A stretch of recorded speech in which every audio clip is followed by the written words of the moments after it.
Bakit kaya ganun? 5 ang girlfriend mo? Ikaw umayos. Ang mahal na ng itlog, ano? Buti pa yung... Hindi ako marunong lumangoy. Ako na siguro yung taong pinakamalas dito sa Pilipinas.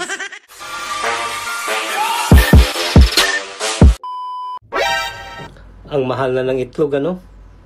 Buti pa yung mga babae nakakakain ng libre.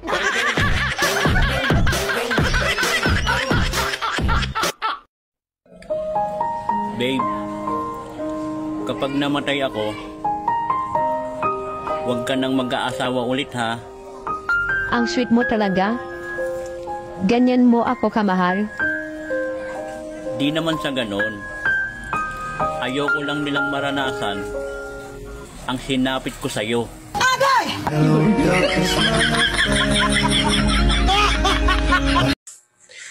Bakit kaya ganun? Bakit kaya ganun ang alin? Hindi ako pinansin na magandang babae dyan sa labas kanina. Nakabihis naman ako. Maganda naman yung bihis ko. Bagong gupit naman ako. At isa pa, yung pabango ko, mamahalin din yung pabango ko. Pero bakit parang wala siya nakitang gwapo? Alam mo, ang ibang babae, kahit anong forma mo, kahit anong pakyut mo, kung hindi ka mahal at hindi ka gusto, hindi ka talaga gwapo sa paningin niya. Kaya pala, minsan may nakikita ako na napakagandang babae, tapos yung lalaki hindi naman kagwapuhan. Pero, pag tinanong yung babae, ang sabi niya, napakagwapo ng asawa niya o boyfriend niya. Ganun pala yun. Oo, ganun yun. Ibig sabihin, dahil ako ang pangasawa mo at mahal na mahal mo ako, napakagwapo ko pala para sa'yo. Di ka naman gwapo eh. Di ba kasasabi mo lang na pag mahal na mahal yung babae yung lalaki, gwapong-gwapo sa paningin niya? Oo nga. Bakit mo sinabi na hindi ako gwapo? Hindi naman kita mahal eh. Kaya hindi ka gwapo. Bakit mo ako pinakasalan? Hindi naman pala ako gwapo. Hindi mo naman pala ako mahal. Ano nagugustuhan mo sa akin? Malaki kasi pututoy mo.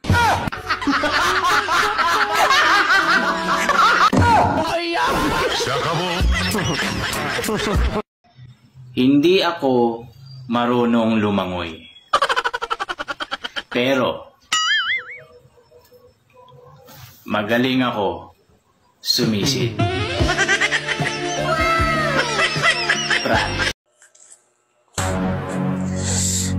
Ako na siguro yung taong pinakamalas dito sa Pilipinas. Bakit? Ano mang nangyari? Noon kasi, nagtatrabaho ako na maayos. Honest ako sa kumpanya. Pero biro mo, ako pa yung natanggal. Kung nagtatrabaho ka ng maayos, bakit ka natanggal? Iyon na nga eh. Sip-sip yung kasamahan ko. At siniraan ako sa kumpanya namin. Ayan, mahina ka kasi.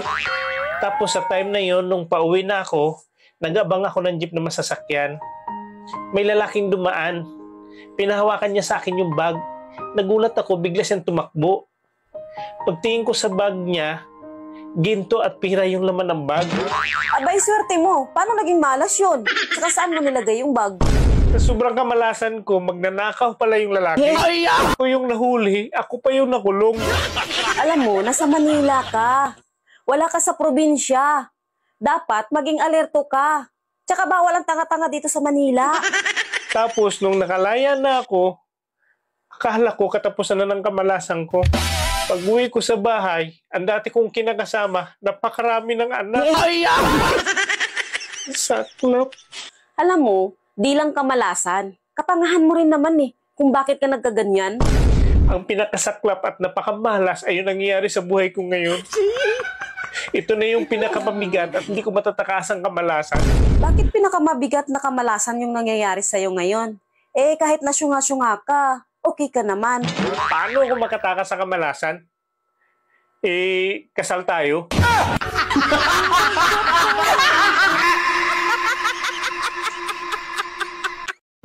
Saan ka pupunta? Tatae. Sama ka?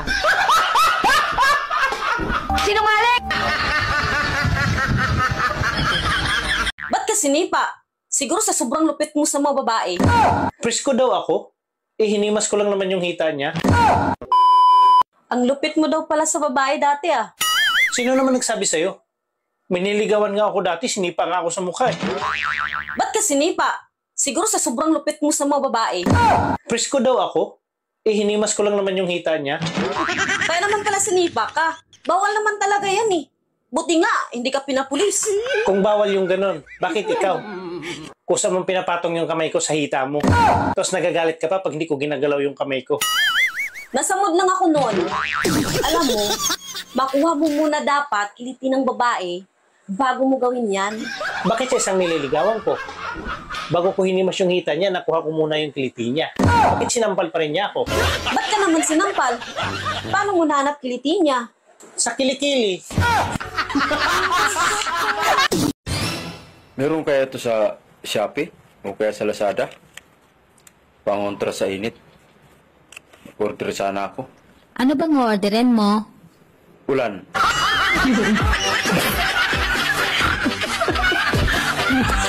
Mas masarap talaga yung itlog na bata pa. Kasi maputi na, makinis pa. Hindi gaya ng itlog ng iba dyan. Maitim na, pulubot pa.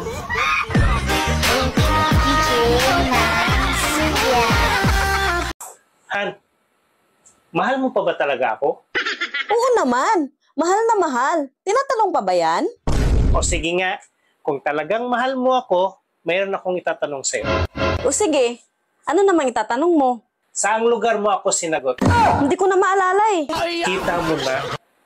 Nung nanliligaw ako sa'yo, ano ang mga niregalo ko sa'yo nung sinagot mo ako?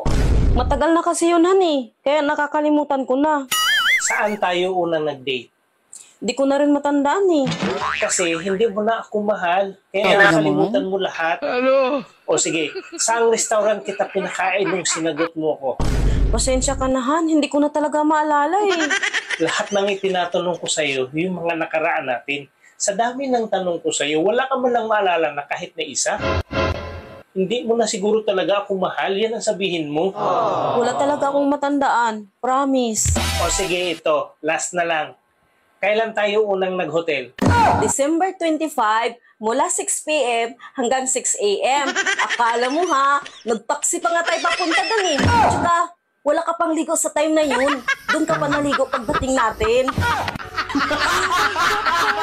Sa dami ng tanong ko, yun pa talaga yung naalala mo. Ano tong conversation ng mga kaibigan mo? 5 ang girlfriend mo? Ikaw umayos ka ha? Di ba sinabi ko naman sa iyan dati pa? At hindi naman ako naglilihim sa'yo. At ang sabi mo pa nga, normal lang sa mga lalaki yan. Kaya okay lang sa'yo. Tapos ngayon nagagalit ka. Wala naman tayong problema dun eh. Bakit di mo ko sinali sa listahan? Pang-anim ako dapat sa listahan eh. May gagawin ka ba sa Sabado? Tara, kape tayo. Ako bahala. Pwede, sa linggo na lang.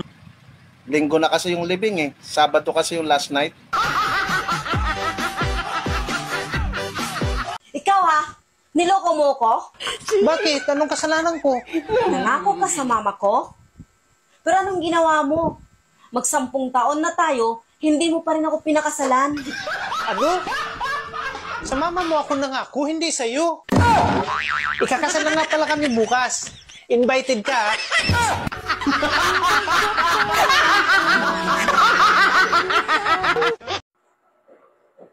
Oh, bakit ang lalim na iniisip mo?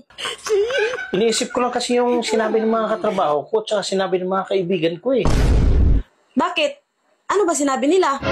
Ang kwento kasi nila, yung mga girlfriend daw kasi nila dati, pag yung unang-una daw talaga nila, gulat na gulat daw yung reaction ng mukha ng mga babae. Paano nagulat? Ganito daw nagugulat oh. Ganun daw. Pero bakit yung mga girlfriend ko dati, hindi ganun yung reaction ng mukha? Anong reaction ng mga mukha ng girlfriend mo? Ang reaction ng mga mukha sa girlfriend ng mga kaibigan ko, ganito. Pero sa akin, bakit ang reaction ng mga mukha ng mga girlfriend ko? Bakit ganun? Hanggat na pangasawa kita, ganun din na reaction mo eh. Siyempre, sa mga kaibigan mo, nagugulat ang mga babae. Bakit sa akin hindi sila nagugulat? Parang ngayon ka lang. Wala namang nakakagulat sa maliit eh.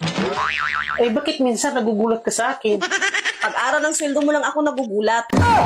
Teka, bakit pag-araw ng sweldo ka lang nagugulat? Baka kasi hindi mo ibigay sa akin ang sweldo mo pag hindi ako magulat-gulatan.